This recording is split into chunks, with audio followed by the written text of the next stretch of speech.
श्री सद्गुरु महाराज की जय। पूज्यपाद महर्षि संतसेवी परमहंस जी महाराज का प्रवचन। महर्षि संतसेवी प्रवचन पीयूष पुस्तक से। द्रौपदी क्यों गिर गई। समवेद समादरणीय सज्जनवृंद, आदरणीय माताओं तथा भक्तिमती बहनों, छोटा बच्चा तितलियों को देखकर बहुत खुश होता है। उसे उड़ते देखकर पकड़ने के लिए दौड़ता है। तितली बैठी रहती है और जैसे ही बच्चा हाथ फैलाता है वह उड़कर दूसरी जगह चली जाती है। बच्चा फिर उसे पकड़ने के लिए उसके नज़दीक जाता है और हाथ बढ़ाता है। तितली फिर उड़ जाती है। बच्चा उसके पीछे दौड़ता रहता है। जो समझने वाले बड़े लोग होते हैं वे उसे समझाते हुए कहते हैं, क्यों तितलियों के पीछे दौड़ते हो, वह हाथ आने वाली नहीं है। तितलियों के पीछे दौड़ने वाले बच्चे को लोग अज्ञानी कहते हैं, लेकिन हम भी उस बच्चे से कम अज्ञानी नहीं हैं। वह तो तितली के पीछे दौड़ता है जिसमें जान है, और हम जिनके पीछे भागते हैं वे सभी घर, पैसा, जमीन, दुकान आदि बेजान है। गुरुदेव का वचन है, कोई न अस्थिर सब ही बटोही, सत्य शांति एक अस्थिर वोही। महर्षि में ही पदावली। जैसे हम तितलियों के पीछे घूमने वाले बच्चे को देखकर हंसते हैं, उसी तरह संत महात्मागण संसारी लोगों को देखकर हंसते हैं।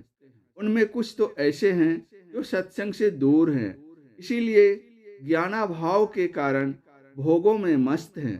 पर जो सत्संगी हैं वे भी यदि विषय भोगों में ही रमे रहें तो यह बहुत दुख की बात है। जो विषया संतन तजी, मूढ़ ताहि लिपटात, जो नर डारे वमन करी, श्वान स्वाद सौ खात। संत कबीर साहब। आदमी जब वमन कह कर देता है तो कुत्ता उसे बड़े चाव से खाता है।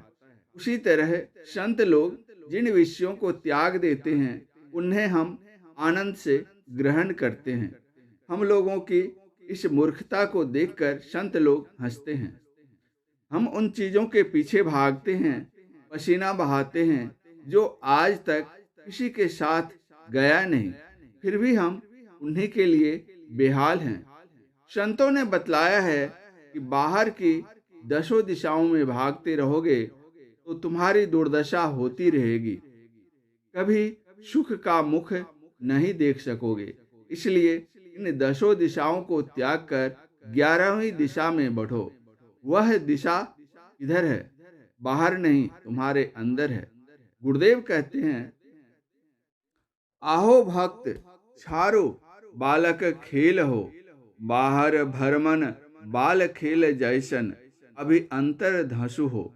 महर्षि में पदावली। सुख के लिए बाहर में भटकना बच्चों का खेल करना है। जब भीतर धंसेंगे तब सब कुछ मिलेगा।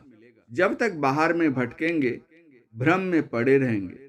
गुरु नानक देव जी ने भी कहा है, सब किछु घर माही बाहर नाही, बाहर टोले सो भरम भुलाही।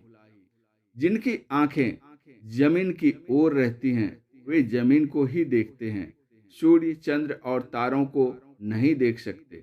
वे यदि सूर्य, चंद्र और तारों को देखना चाहें तो उन्हें नीचे से नजर हटाकर ऊपर देखना होगा।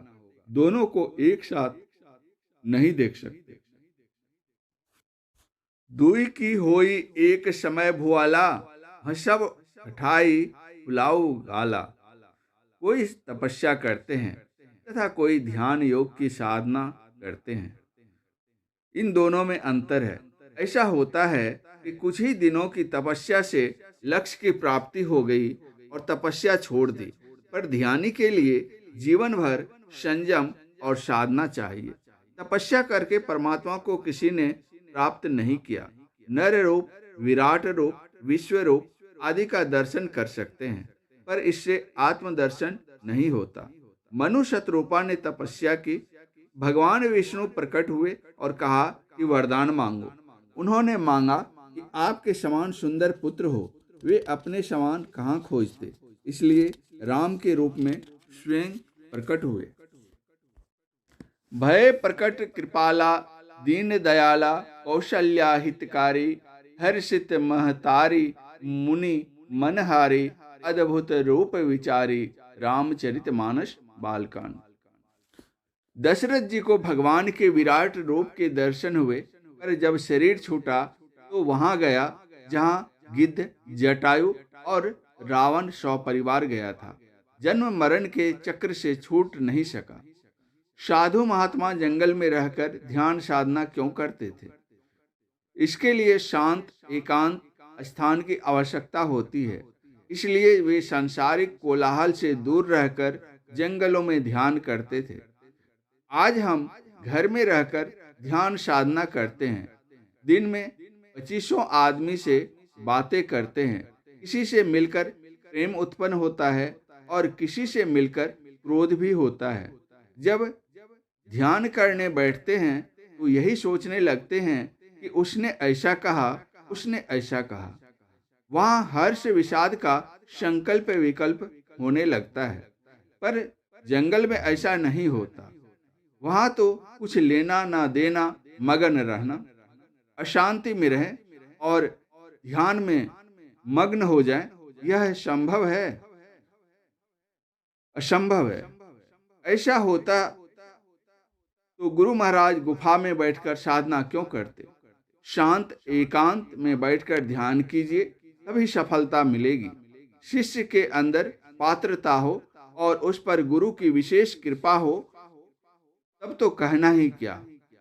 गुरु भक्त होने का दंभ रखते हैं पर उनकी आज्ञा का पालन नहीं करते हैं, तो गुरु की कृपा इतनी भी बरसती रहे पर सफलता मिलेगी नहीं। जग में भक्त कहावई, चुटक चून नहीं देई, शिष्य जोरू का हो रहा, नाम गुरु का लेई। संत कबीर साहब। वर्षा होती है तो उसका जल ऊंचे टीले पर नहीं ठहरता, बल्कि गड्ढे में जमा होता है। उसी तरह गुरु की कृपा विनम्र और आज्ञाकारी शिष्यों में ही ठहरती है। गंगा नहीं कहती है कि तुमको 1 लीटर जल दूंगी या 2 लीटर। जल भर लेते हैं। पावर हाउस से विद्युत धारा चलती है। जिसके घर में जितनी शक्ति का बल्ब रहता है उतना प्रकाश होता है। उसी तरह गुरु कृपा की धारा तो बह रही है। हमारे अंदर जितनी क्षमता होगी, जितनी पात्रता होगी, उतनी कृपा मिलेगी। सूर्य की किरणें मिट्टी, पानी और कांच पर सम रूप में पड़ती हैं। मिट्टी पर कोई चमक नहीं होती है। जल पर किरणें पड़ने से थोड़ी चमक होती है, पर कांच पर अत्यधिक चमक होती है। उसी तरह हमारा हृदय जैसा होगा, गुरु की कृपा का वैसा ही प्रकाश फैलेगा। इसलिए गुरु में श्रद्धा रखो, उनकी आज्ञा का पालन करो। जो अपने इष्ट पर एकनिष्ठ रहते हैं, उनका कभी भी अनिष्ट नहीं होता है। गुरु महाराज की आज्ञा है, गुरु जाप मानस ध्यान मानस, कीजिए दृढ़ साध कर, इनका प्रथम अभ्यास कर, श्रुत शुद्ध करना चाहिए। घटतम प्रकाश व शब्द पटत्र, जीव पर हैं छा रहे, कर दृष्टि अरुध्वनि योग साधन, ये हटाना चाहिए। इनके हटे माया हटेगी, प्रभु से होगी एकता, फिर द्वैतता नहीं कुछ रहेगी। असमनन दृढ़ चाहिए। महर्षि में ही पदावली। पहले मानस जप और मानस ध्यान को दृढ़ता पूर्वक कीजिए। इससे मन का कुछ सिमटाव होगा। फिर दृष्टि योग और शब्द योग कीजिए। दृष्टि योग से मन का और सिमटाव होगा और विषयाकर्षण कम हो जाएगा। इसके बाद शब्द योग करेंगे तो पहले अनहद नाद की पहचान होगी, फिर अनाहत नाद सार शब्द की पहचान होगी। इस प्रकार जीवात्मा पर पड़े हुए अंधकार, प्रकाश और शब्द रूप पर्यावरण उतर जाएंगे। फलस्वरूप जीव और ब्रह्म के बीच द्वैत भाव मिट जाएगी। अपनी पहचान होगी और परमात्मा की भी पहचान होगी, सारे भव दुख समाप्त हो जाएंगे। इस अंतरमार्ग के पथिक के लिए अहंकार बड़ा भारी दुश्मन है। संत कबीर साहब ने कहा है, मद तो बहुतक भांति का, काहि न जाने कोय। तन मद मन मद जाति मद, माया मद सब लोय। विद्या मद और गुणहु मद, राज मद उन मद। इतने मद को रद्द करे, तब पावे अनहद। पांडव और द्रौपदी के स्वर्गारोहण का समय था। चलते चलते द्रौपदी फिसल कर गिर गई। भीम ने युधिष्ठिर से पूछा, भाई द्रौपदी क्यों गिर गई? युधिष्ठिर ने उत्तर दिया, हम पांचों भाई इसके पति हैं, इसे सब पर समान दृष्टि रखनी चाहिए। पर यह अर्जुन को विशेष चाहती थी, इसी पक्षपात के कारण इसका पतन हो गया। कुछ समय बाद नकुल गिर गया। भीम ने पूछा, भाई नकुल क्यों गिर गया? युधिष्ठिर ने उत्तर दिया, यह हम सब भाइयों में विशेष सुंदर था, इसे अपनी सुंदरता का विशेष घमंड था, इसलिए गिर गया। चलते चलते सहदेव गिर गया तो भीम ने युधिष्ठिर से उसके गिरने का कारण पूछा। युधिष्ठिर ने कहा, सहदेव को अपनी पंडिताई का बड़ा घमंड था। यह जानता था कि लाक्षागृह से निकलने का रास्ता कहाँ है, पर जब तक उससे पूछा नहीं गया उसने बताया नहीं। इसी घमंड से उसका पतन हो गया।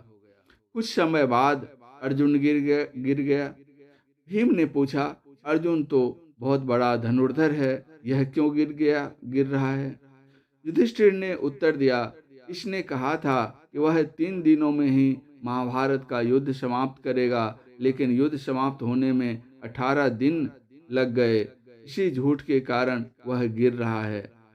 फिर चलते चलते भीम स्वयं गिरने लगा तो पूछा, भाई मैं क्यों गिर रहा हूँ? युधिष्ठिर ने कहा, तुम्हें 10,000 हाथी के बल का घमंड है, इसीलिए तुम गिर रहे हो। व्यक्ति के मन में अनेक तरह के मद होते हैं। जब तक इन मदों को नहीं छोड़ेंगे तब तक अनहद नहीं मिलेगा और प्रभु के दर्शन नहीं होंगे। इसलिए साधकों को चाहिए कि विषया शक्ति और अहंकार को त्याग कर गुरु युक्ति के अनुसार साधना करें, तब सफलता मिलेगी। पूज्यपाद महर्षि संत सेवी परमहंस जी महाराज का यह प्रवचन महर्षि में ही आश्रम कुप्पाघाट भागलपुर में साप्ताहिक सत्संग के अवसर पर दिनांक 6/8/2000 ईस्वी को हुआ था। श्री सद्गुरु महाराज की जय।